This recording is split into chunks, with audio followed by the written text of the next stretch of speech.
Hello mga kaibigan, maligayang pagdating sa aking channel. Si Tagba Buyak Ustan, na bumalik mula sa Qatar, ay nagbahagi ng kanyang mga post sa leather jacket at bota mula sa kanyang marangyang tahanan. Ang mga sikat na aktres na sina Tuba Buyak Ustan at Engin Ecurek ay malapit na sinusundan ng mga pangalan sa mundo ng magazine. Dalawang pangalan na may milyon-milyong tagasunod sa kanilang mga social media account ang madalas na nagbabahagi mga post. Si Tuba Buyak Ustan, na huli naming nakita sa Qatar, ay nagbahagi ng kanyang mga post na naka-leather jacket at bota mula sa kanyang tahanan. Nagpasya sina Tuba Buyak Ustan at Engin Ecurek na kumpletuhin ang kanilang relasyon sa kasal noong 2017. Ang kanilang pag-iibigan, na nagsimula sa set ng maraming teleseryeng pinagbidahan nila, ay umusad patungo sa kasal sa paglipas ng panahon, at nag-oo sila sa isa't isa noong 2017.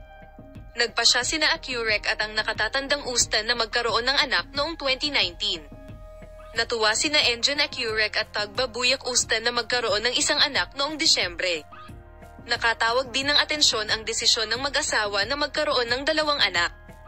Ang sakahan ni Tuba Buyak Ustan at Engin Ecurek ay napakapopular sa ating bansa at sa ibang bansa.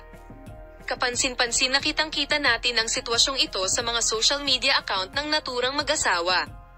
Ang mga komento ni Tagba Buyak Ustan, na may humigit kumulang 13 milyong tagasunod, at Engin Ecurek, na may 25 milyong tagasunod, ay puno ng mga dayuhang komento.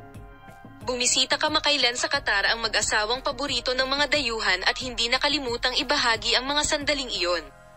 Huling ipinakita ni Tuba Buyak Ustan ang kanyang tuwid na jacket at boots na post sa kanyang marangyang tahanan sa kanyang mga tagasunod at ang mga gintong detalye sa bahay ng mag-asawang Engin Ecurek at Tagba Buyak Ustan ay nakakuha ng atensyon, habang ang serye ng larawang ito ay nakatanggap ng libu-libong komento at like. Hindi nakalimutan ni Tagba Buyak Ustan na magdagdag ng emoji ng itim na puso sa kanyang mga post. Huwag kalimutang sundan kami para sa magagandang pagbabahagi at larawan ni Tuba Buyak Ustan at Engin Ecurek. Paalam.